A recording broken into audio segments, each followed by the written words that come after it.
brief history of the United States of America. Hi, boys and girls, ready to get started? Once upon a time, there were these people in Europe called pilgrims, and they were afraid of being persecuted. So they all got in a boat and sailed to the New World where they wouldn't have to be scared ever again. Oh, I'm so relaxed. I feel so much safer. But as soon as they arrived, they were greeted by savages, and they got scared all over again. Indians! So they killed them all. Now, you'd think wiping out a race of people would calm them down, but no. Instead, they started getting frightened of each other. Witch! So they burned witches. In 1775, they started killing the British so they could be free. And it worked, but they still didn't feel safe. So they passed a Second Amendment which said every white man could keep his gun. I loves my gun.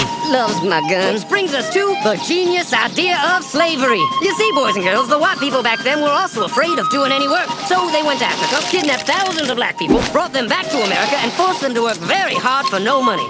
And I don't mean no money like I work at Walmart and make no money. I mean $0. Nothing. Not a zip. Doing it that way made the USA the richest country in the world.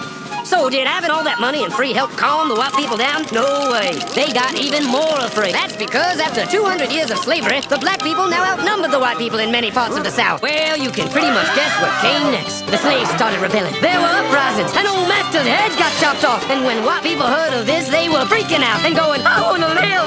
Don't kill me, big black man.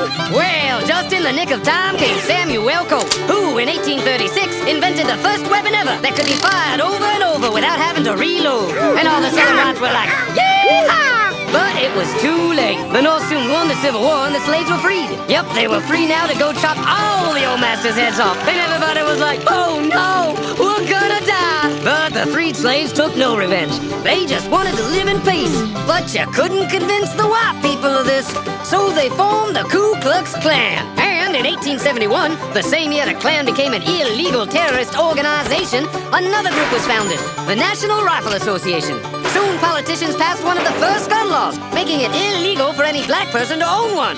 It was a great year for America, the KKK and the NRA. Of course, they had nothing to do with each other, and this was just a coincidence. One group legally promoted responsible gun ownership, and the other group shot and lynched black people. And that's the way it was all the way to 1955, when a black woman broke the law by refusing to move to the back of the bus. White people just couldn't believe it. Huh? Why won't she move? What's going on? Man, all hell broke loose. Black people everywhere started demanding their rights, and white people had a major freaky field meltdown. And they were all like, run away! Run away!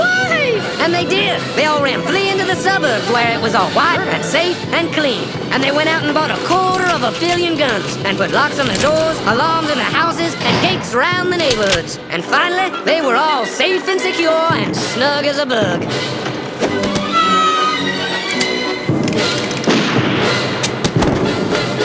And everyone lived happily ever after.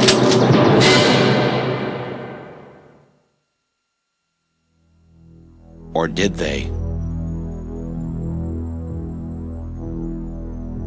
Because if you turn on the evening news, America still seems like a pretty scary place. Who is he? Is he dangerous? What's he up to? What are you trying to pull, man? Why are people scared?